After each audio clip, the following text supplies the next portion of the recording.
Hello everyone, I'm Seun Matiluko from the Oxford Law Black Alumni Network, and we're here today as part of our Changemakers series with Patrice Wellesley-Cole. So thank you so much for joining me today, Patrice. Thank you for having me. Thank you. So I wanted to ask you, because you are an alumnus of the University of Oxford, you are an Oxford Law Black alumnus, and I was wondering if you had any reflections about your time at Oxford and what it was like being the only Black undergraduate at your college at the time. Sean, I was treated like everybody else. There were no problems, I made friends. And in those days, I don't know if it's a position now, you had what was called a moral tutor and a college mother. So you could settle in. So that made it easier for anybody who may have had issues. I was used to being the only Black because I was the first Black at my school in Nottingham. I'm also the first at my prep school in Cheltenham, and then also at my public school, Morven, Worcestershire, even though other Black schoolgirls joined us. So it was almost the norm for me. It was a very happy period. We had the usual routine, tutorials. It was a single-sex college then, it isn't now. And we had bicycles, we cycled to the library. We had our tutorials in many other colleges, but college life was fine. I didn't go to the JCR very much. At the university, I was quite active in the Africa Society, and hard work was punctuated by punting, balls, parties, and tea parties. So yes, I look back on it, no problems. When I was up, I was interviewed in 1973, 70 years of women at Oxford. It's in ISIS. I've actually got the ISIS publication. I was interviewed by Tina Brown, who was then an undergraduate at St. Anne's. Of course, she's now well known as a journalist. And I look back on what I said then in 1973. I said there was little prejudice in Oxford. It was a classless society. Once there, you're treated like everybody else, and it's cosmopolitan, and I'd add meritocratic. Just bouncing off of what you said though, it's interesting because I also have had the experience where I grew up being the first, or the only Black person in my primary school, in my secondary school, at my undergraduate university, now at Oxford. And I wonder, what was it like for you in the UK in general? Did you feel like you were part of, say, a Black British community, or did you feel more Sierra Leonean? Or I wonder what your thoughts are on that, just because as well, you said that you were part of the Africa Society at Oxford as well. I wonder how you viewed your identity. Yeah, it's really key, Seun. I always say I'm a child of two worlds. I was brought up in provincial England, where I was born, by Sierra Leonean parents, as you probably know. So I identify with both. I suppose I'm bicultural. But obviously the African Society is very important for me because it's part of my heritage and my identity. And I'm proud to say that I chaired one or two sessions, including one when we had the great Wole Soyinka, who came to speak to us. So that was a terrific occasion.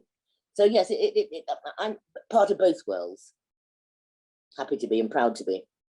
And how did you find interacting with African students at Oxford? Because I'm sure there would have been people who had grown up in Africa, or grown up in Sierra Leone, for example, who had come to study in Oxford. How did you find relating to their experience? I related very well. We had quite a few Sierra Leonean undergraduates and postgraduates, quite a few Nigerians and Ghanaians, and we were all active in the Africa Society, along with Asian Africans, like my friend Shabu Karimji, the doctor. And we had a party every year. I don't know if the African Society still has a party, but I remember one party we had King Moshoeshoe of Lesotho, who was then an undergraduate at Corpus Christi. So we had a king and we had a prince. We had Prince Mohammed, who was an undergraduate at Christ Church. I always say we had a king and a prince at the African Society party, and they were great fun. And it's great to hear that, because I guess the discussion about Black students or African students at Oxford now, at least in the press, is quite negative. And it suggests that the university still has some way to go with accommodating Black students in general. And I wonder what you think about that, and whether, from what you've seen, you think the university has gotten better or worse at when it comes to Black representation and accommodating a diverse student body? Oxford has to do better, but I noticed that from 2019, there have been various initiatives to attract Black students, and I think there have also been fully funded scholarships for students from certain backgrounds and Black British students. And I note that in February of this year, there were 684 BAME students, 106 up from the previous year. I believe there's a target Oxford programme. So it's certainly better than when I was there, but I think Oxford needs to do much more in getting a broader representation, not only of race, but class. You see, you have to remember, Seun, when we were at Oxford, there were only 5 women's colleges.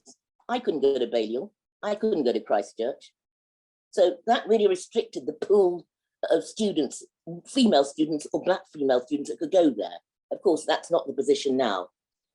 Interestingly, my old college, St. Hugh's, Dame Ailish Angione, has gone a long way in promoting having Black female and Black male undergraduates and postgraduates going to the college. She even has a painting of Black undergraduates outside her study.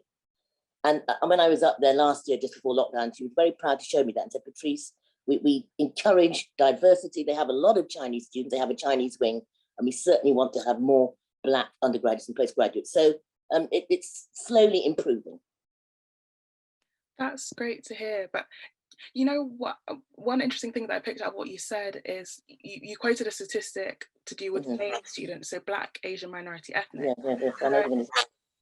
And so there are increasing conversations today about whether it's appropriate to talk about issues that affect Black people and put it under the umbrella of BAME. Suggestions that, so if universities like Oxford or Cambridge or other universities say that they're increasing BAME student representation, often when you look into it, it's actually increasing the South Asian demographic, but the Black demographic. And I wonder as well, because you talked about in the Africa Society that there were Asian Africans in part of the society. I wonder what you think of the concept of BAME, and do you agree that it masks disparities between different groups, or do you think we need solidarity between different groups? This is a tension, Seun, and I'm quoting an article I read, BAME. I don't use it now because BAME is not a homogenous term. It's certainly not, because you have Black, African, you have Asian, you have Chinese, we're all different races. So I was quoting that article, and of course it includes all the ethnic minorities. No, it's a term that we shouldn't use. Yes, I'm very conscious of this because as I say, I've just been looking at the judicial statistics, and with only 1% of judges in England and Wales being Black African, that really needs to be addressed. We need to know why, because very often when they're recommended for judicial position, they have the same qualifications as a white counterpart, and yet are not promoted to the bench. So all that needs to be looked into. And building on from that, why did you decide to become a judge, or how did you become a judge? Because you were a judge for a very, very long time in your career. And I wonder, why did you become a judge, and whether you felt isolated being one of very few Black judges in our judiciary? I became a judge because I was a qualified lawyer. You know, I qualified back in the 70s, and I did go back and practice in Freetown. Then I came back to England. I was in Chambers and a charity called the Immigration Advisory Service, which specializes in immigration and advisory work.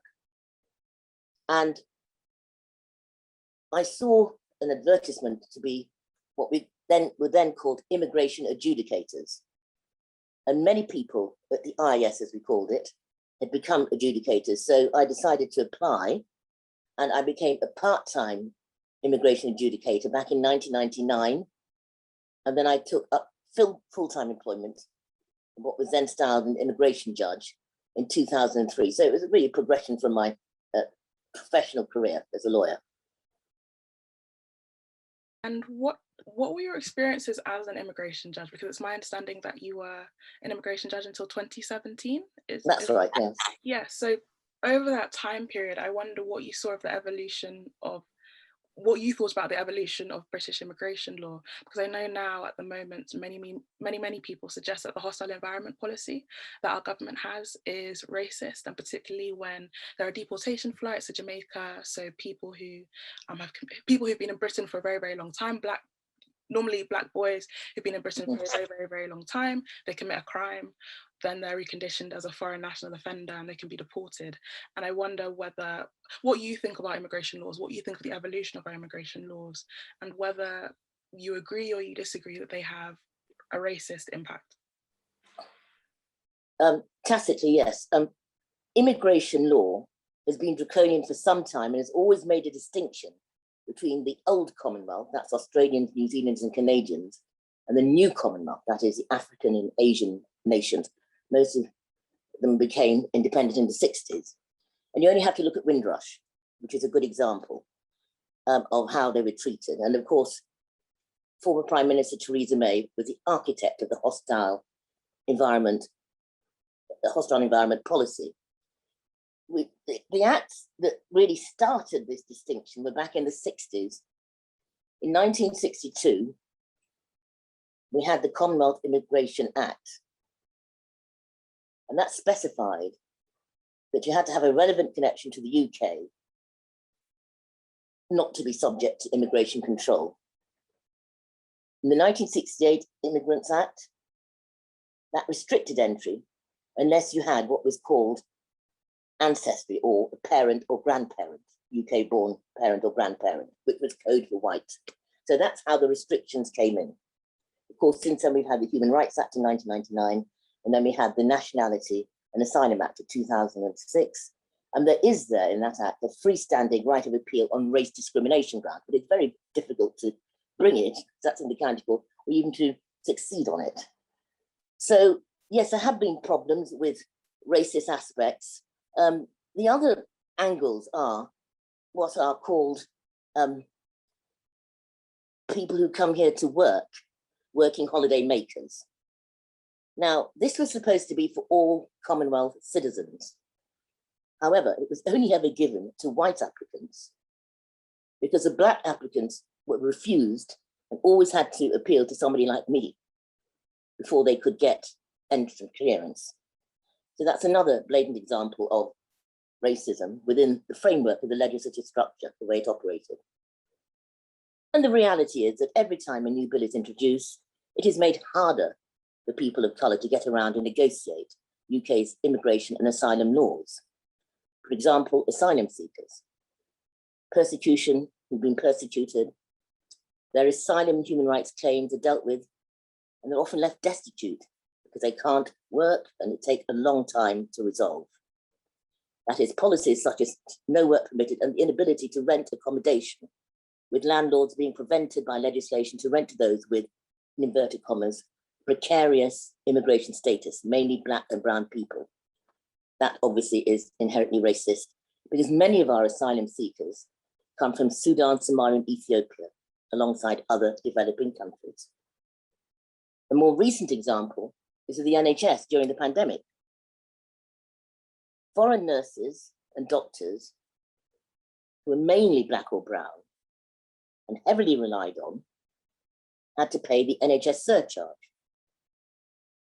It was only after there was an outcry, government said, you don't have to pay it. That is another example of a racist policy.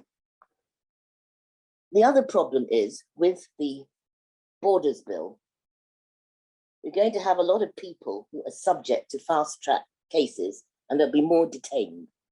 So that will disproportionately affect black and brown people. And that is a continuation of the hostile environment, the Borders Bill. And so as someone who works as a lawyer for a long time, my question would be to you, one, how do we change this? How do we prevent our immigration system from operating like this?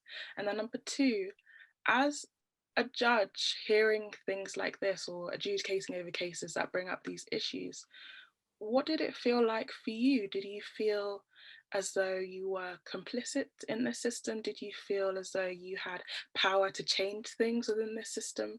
What was it like for you? Well, as a judge, also impartial and objective, and we apply the law as it is. We're not politicians, we can't change the law. So I apply the law, depending on case law and legislation, and those that came before me. I hope I gave them, trust I gave them a fair hearing. They were usually represented. And if I was satisfied they were credible, I would allow the appeal. So that's really what a judge does. We apply the law as it is.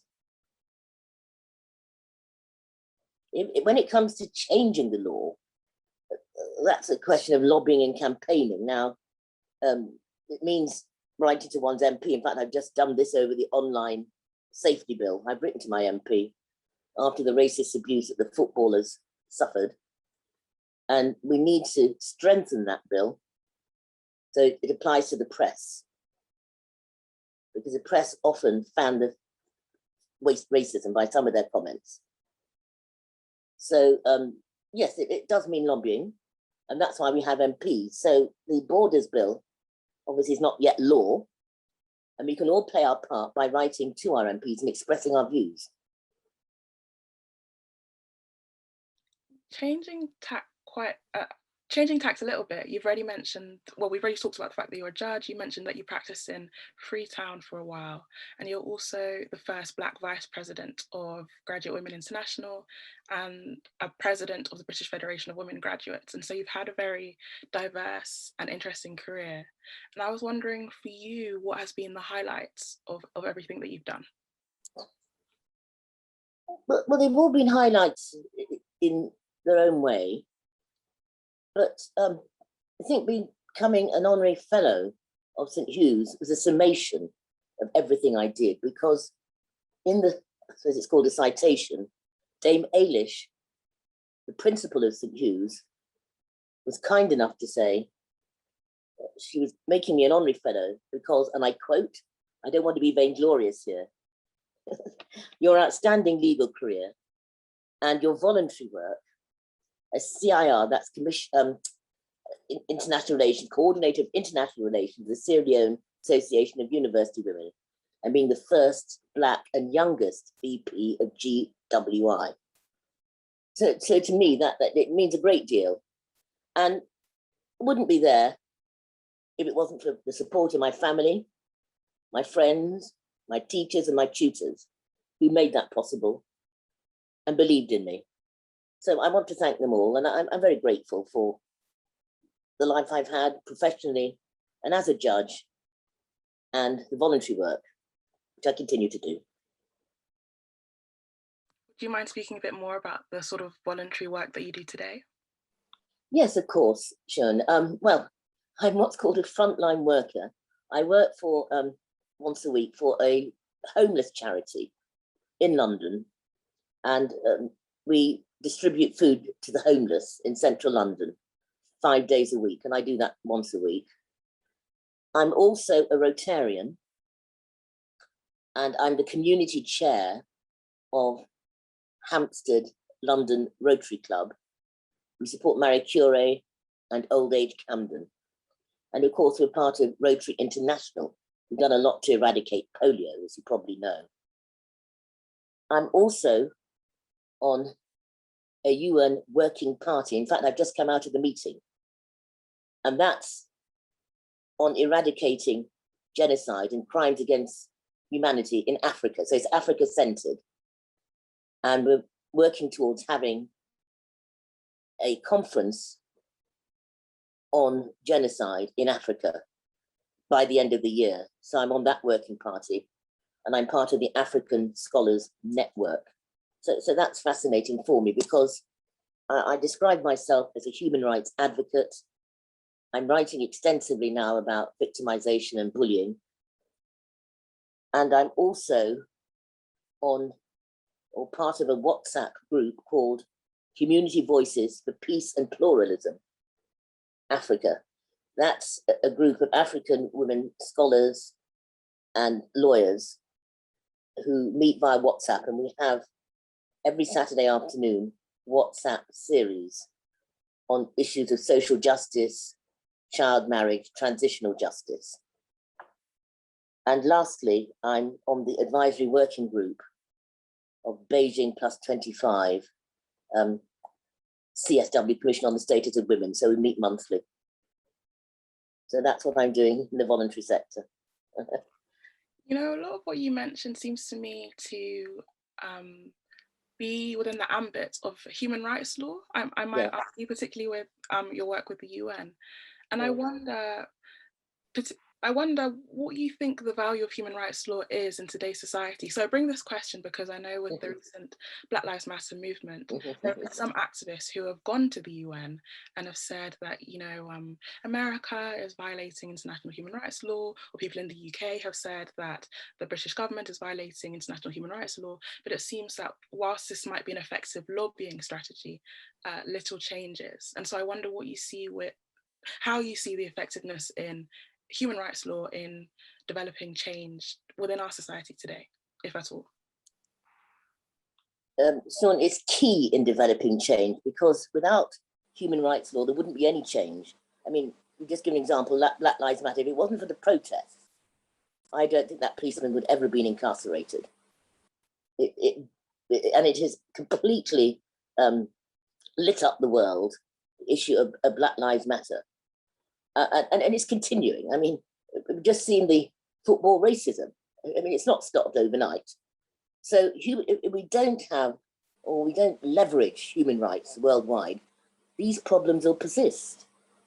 And, you know, it takes different forms. It can be microaggression. It can be bullying in the workplace. I mean, a lot of professional colleagues are bullied in the workplace. That's a human rights issue. And I always say women's rights are human rights worldwide, because women are most vulnerable. The right to education. I'm the immediate past president of the British Federation of Women Graduates. Education can transform a woman's life, but unfortunately many women don't have the advantage of being educated. My country, Sierra Leone, has a very, very high percentage of uneducated women, and that impacts on several other social issues like child marriage, which can lead to child abuse because they're not aware of their rights. So we need to really inform and educate people about their rights so they can be the dignified citizens they deserve to be. But is that enough, do you think? Just because, so for example, in Sierra Leone and in Nigeria and many other African countries, women's education is a very, very big issue. But we have all of these international human rights documents saying that, you know, women have equal access to education, everyone has a right to education, etc. But these documents don't seem to have changed things on the ground. And so I wonder how do we improve things? Is it a matter of continuing to lobby, or what else can be done? Well, my view is that I think NGOs come in here, they're critical, non-governmental organizations, women's organizations, there's several in Nigeria and Sierra Leone. And then you have the international organizations like PLAN, the UN bodies, Canadian organizations being very active in my country. And they played a huge part, because I find the national governments have not really wanted to take the lead. And that is because a lot of the issues, like, for example, FGM, are very sensitive, especially in Sierra Leone. I don't know about Nigeria. And some of them are almost partisan. Then you have to liaise with the elders. There's a lot of resistance there in the villages, in the country. And this is what our organization, CVPP, that's the Voices of Pluralism and Community Voices of Peace and Pluralism. We have our meetings every Saturday, we discuss these issues. They're social justice issues. So we need a grassroots approach. You need to go into the villages, you need to educate people, you need to talk to them, you need to mediate. And a lot of the women academics and lawyers are actually trained peacemakers. And that's where leveling up happens. You have to start from the grassroots level through the NGOs and local organizations like that. And as I say, international NGOs like PLAN and other organizations and Oxfam. They all have their role to play. And linked to that, I wonder, do you think that, so for example, you're descended from Sierra Leoneans, I'm descended from Nigerians, both of us are former British colonies. And I wonder whether you think any of the contemporary issues in Africa today are linked to British colonialism or British Empire anyway, or is that too reductive a way to be viewing things? Should we stop blaming things on the British and say that we have in fact caused a lot of these issues ourselves? Well, reparations is one issue. And there's been a lot of debate about reparations. It doesn't have to be money. It can be scholarships. It can be education. It can take different forms. But I'm a strong believer in reparations. One state in America has given slave reparations, so there have been precedents. I mean, it doesn't have to be a great deal. I think it's symbolic. But I think that might be a way of healing some of the pain that was caused by some people with colonialism. I mean, not everybody suffered during colonialism. Some people did. I mean, obviously, Kenya may be a point where there was a problem with land. But Sierra Leone, I don't think it was so problematic. So yes, I think there are ways of addressing the colonial past in that way. We worked out. Sorry, the sound's gone. Hello.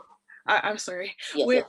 With reparations, who do you think is entitled to reparations though? Because it seems to me that there are two conversations going on about Black people and reparations. There's a conversation about the descendants of enslaved people solely, and then the descendants of enslaved people and people who were colonized. So for example, on one side of the conversation, people would say that people in the Caribbean and perhaps descendants of enslaved people who returned to Africa should get reparations, but the rest of the Africans shouldn't. Or there are people who say that everyone in Africa and people in the Caribbean should get reparations. So I wonder what your view is. Oh, I think everybody should get reparations because everybody's suffered in some way. I mean, as I say, it doesn't have to be a great deal. It's the symbolism of it. That's the point I'm making. I mean, this obviously needs to be worked out. It's not something that can be done overnight. But as I say, it could be land, it could be money, it could be scholarships. That's what I'm saying. And England is well placed to offer reparations because, as you will have seen in the press, a lot of slave owners, they've only just finished paying the slave owners. So they can pay the slave owners. They can certainly pay the people who are enslaved.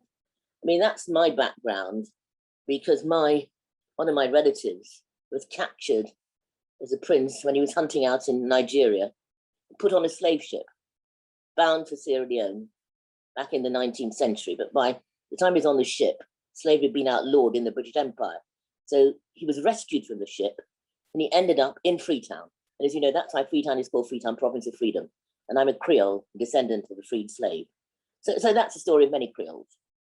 So that's why I believe in people being compensated for that reason. I mean, talk about or the trauma, one can still feel it's not that long ago. It's not that long ago. And he would have been a slave in Cuba, so I might not have existed because he was bound for a Cuban plantation. My relative, Victor Crawford-Smart, traced our routes. You can do all this in the libraries. He traced our routes, traced a ship he was put on, how much they paid for him. All that is documented soon. So reparations can be paid if they can pay the slave owners, they can pay the slaves. It's as simple as that. So it's interesting because so in Nigeria, for example, there are descendants of enslaved people who are called Saro people, for example. But I guess the contention of some people would be that while someone like you might be entitled to reparations because you're a Creole person, me, I'm a Yoruba person who, as far as I know, I'm not descended from enslaved people. And so despite Nigeria being formed and there being colonial oppression involved, I wouldn't be entitled to reparation as opposed to someone like you because I'm not descended from an enslaved person. I get the point. And I wonder if you think that that division is a sound one. Well, it's historical. I mean, I know the Yoruba people don't have that slave history. And I don't know if it's a great issue in Yoruba land, is it? Not amongst my Yoruba friends, as far as I'm concerned. They're not that distressed about it. Because if you don't have that history, then would you be entitled to anything? Yes, or whether just reparations to be for slavery or colonial oppression. So many people. Sorry, I didn't quite get you. Yes. I would have thought probably for slavery. I'm not so sure about colonialism. It's a tricky one because there is an argument that colonialism brought some benefits to some countries, not all. So I think that's a much more difficult argument. I'd have to think more carefully about that. I mean, you might be surprised, But I do have some elderly aunts in Sierra Leone who actually wanted the British to stay on longer because they were such good colonial masters. So you do have Black people who are not unhappy with colonialism.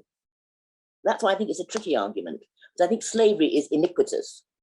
And that's why I'm a believer in reparations for slavery. The Convention Against Slavery. Colonialism, as I say, in different countries, it worked out in different ways. I wouldn't say it was more beneficial in some countries, but it certainly wasn't as cruel. For example, it's very cruel in the Congo. The Belgians are very cruel colonizers. So maybe there's an argument there for reparations for colonialism, but I'm not sure about Sierra Leone. You might need to look at it on a case-by-case basis in each separate country. Okay, because I think people might argue that with that colonialism across the African continent, although there are different things that happen in different countries, but it was still all negative. I do agree that there are some Black people who have positive views of colonialism and of the British royal family and things like that. But there are others who point to colonial massacres that took place, or people losing their land, or things being stolen from being taken to British museums, etc. You said yes, there was a lot of colonialism that was iniquitous, and maybe there is an argument for some reparations, some compensation. Maybe compensation is a word I prefer rather than reparations. Reparations for slavery, compensation for some of the colonial acts which were illegal and wrong, morally wrong. But I think one would need to do the case-by-case basis. That's what I'd say. And so with that view, what do you think about the current debate that we're having at the moment about decolonizing the curriculum? I wonder, when you grew up in the UK, did you learn anything about British colonial history or about Sierra Leone? And do you agree with contemporary activists that we need to be learning more about it? And if so, I think it might be interesting to ask you, how should we learn about these things? Because as you say, perhaps the colonial story is more nuanced than some activists present it. So I wonder what your views are on any or all of that. Well, I'm a strong believer in learning about African history, colonial history. In fact, I signed a petition lobbying government so that African and Black history could be taught in English schools. And we got over 100 signatures. And of course, with 100,000 signatures, as you know, you only need 100, more than that. You only need 100,000 signatures for it to be debated in Parliament, which it was some months ago. So I think it's important. I think it's important for several reasons. The main one is that if we and British people are aware of our history and background, that will affect racist attitudes. Because without knowing about our history, people don't think we have any history.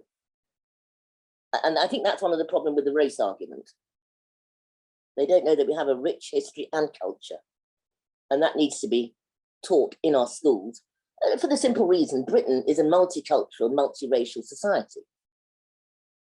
Now, I'm told it's taught in some schools, but it's certainly not on the national curriculum.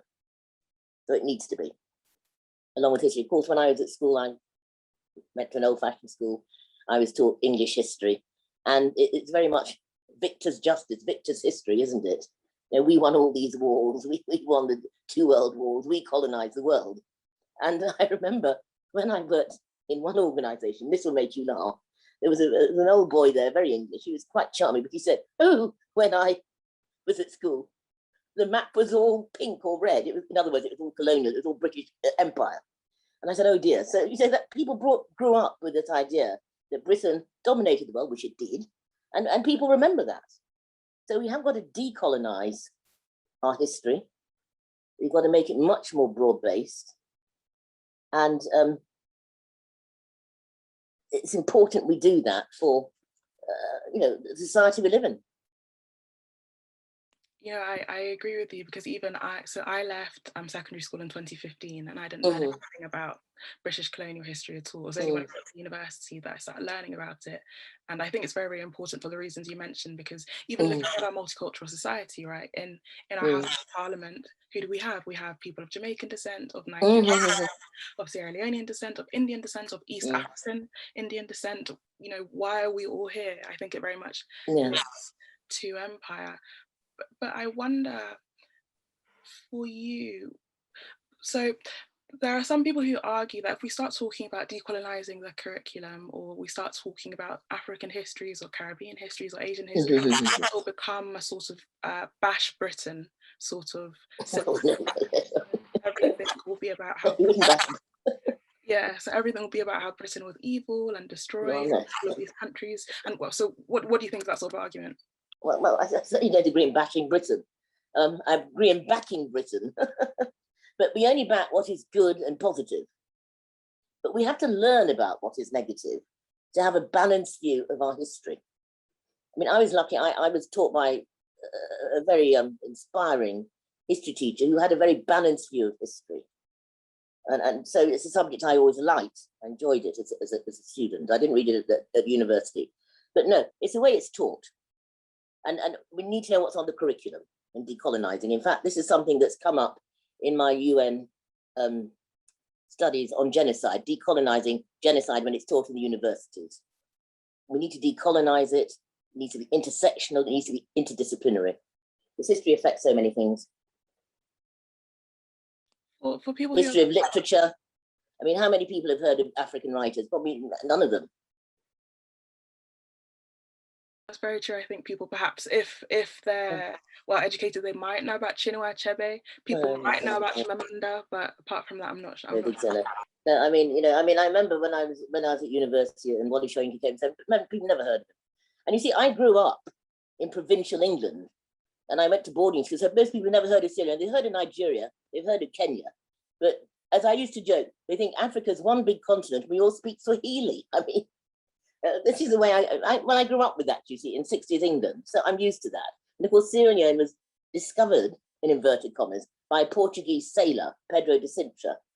And he called it Sierra Leone, Lion Mountain, because he was sailing around the coast during the rainy season. He said, oh, it sounds like the lion roaring, Sierra Leone Mountain, Lion Mountain.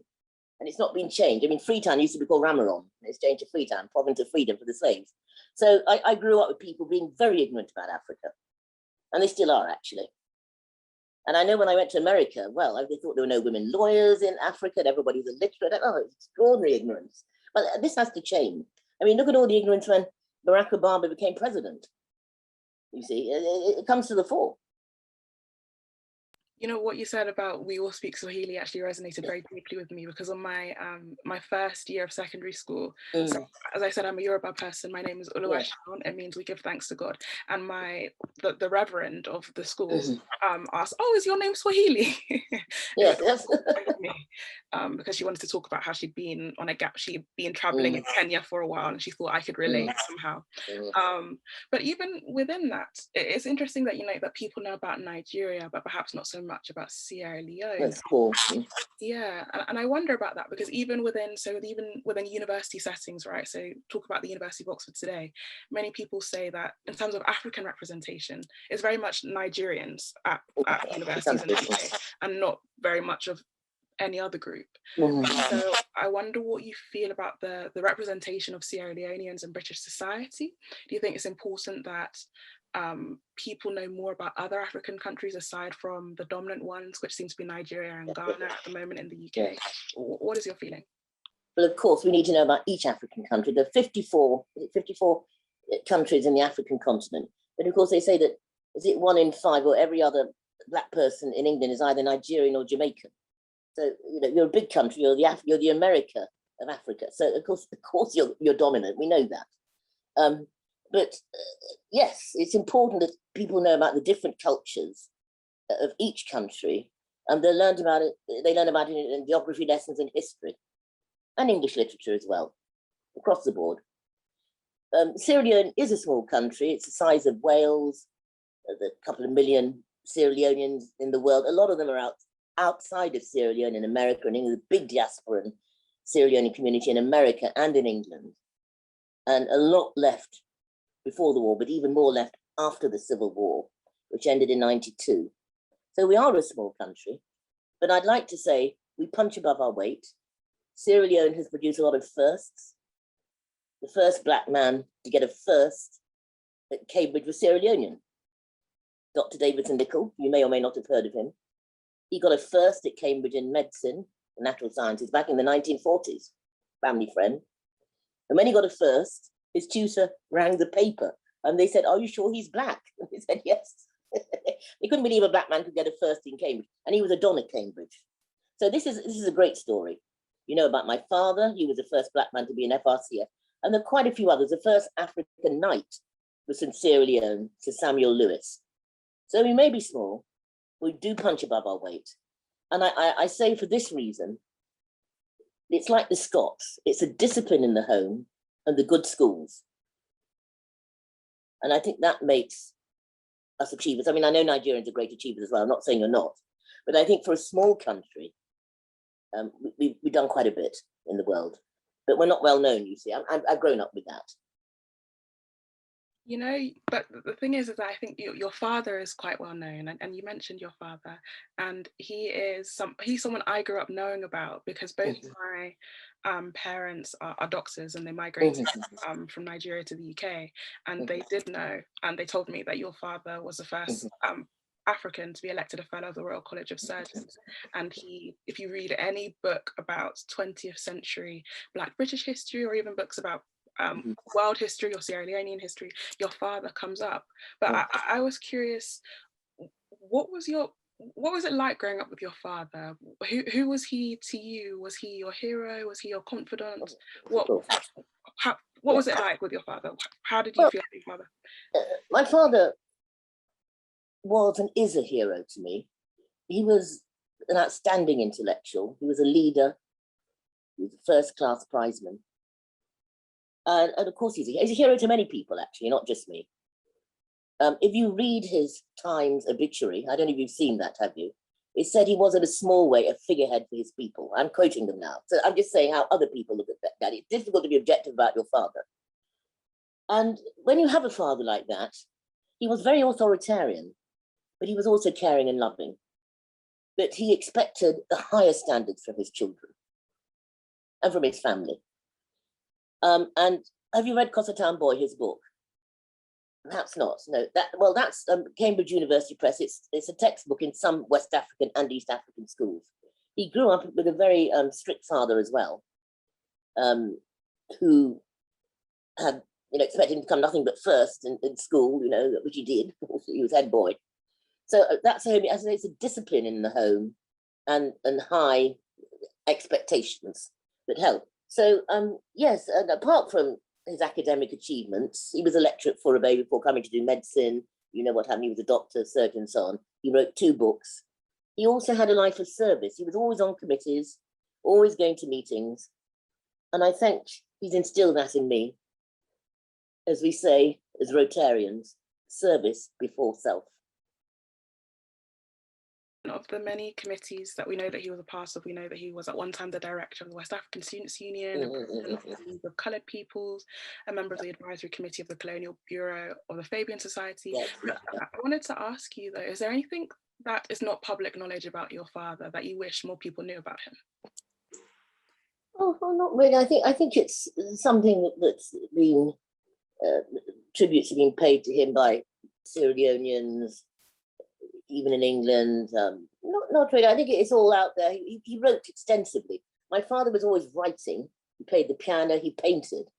And he's left his papers with SOAS, the School of Oriental and African, you may have seen. So, and I've got a lot of his papers here. I've got some of his paintings here, actually.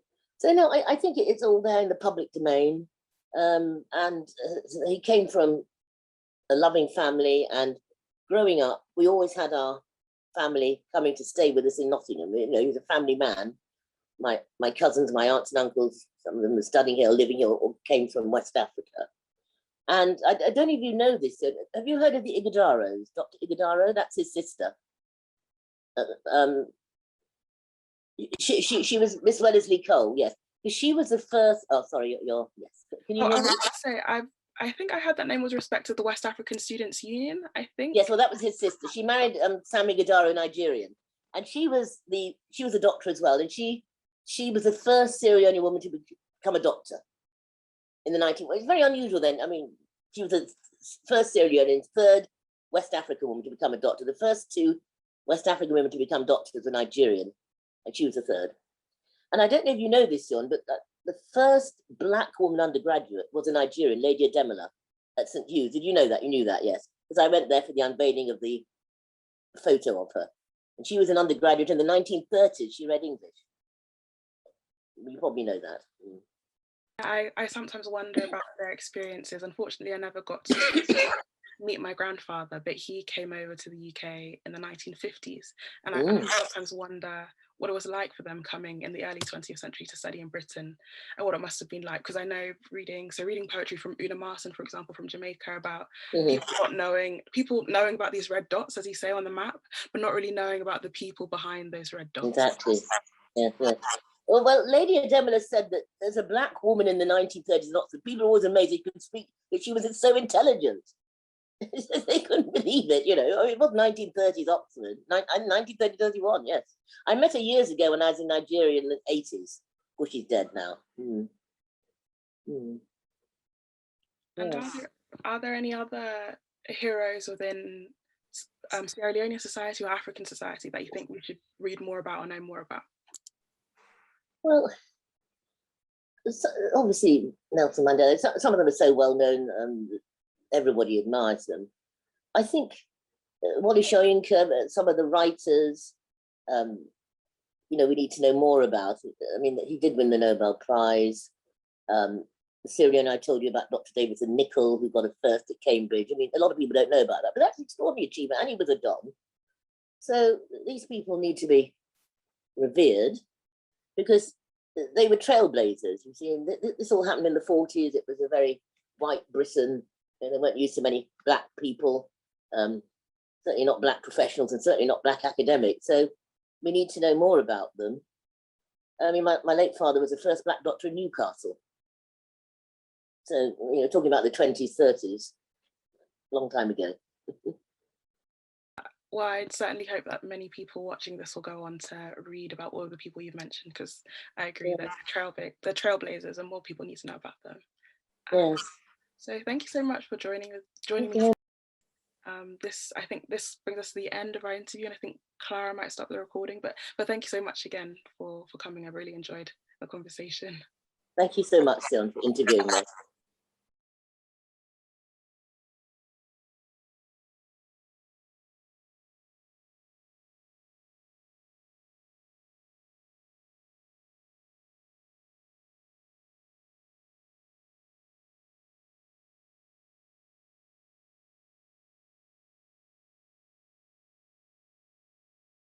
My name is Seun Matiluko, and I'm the founder of the OLBA network. To find out more about the OLBA network, please check out our page on the faculty website.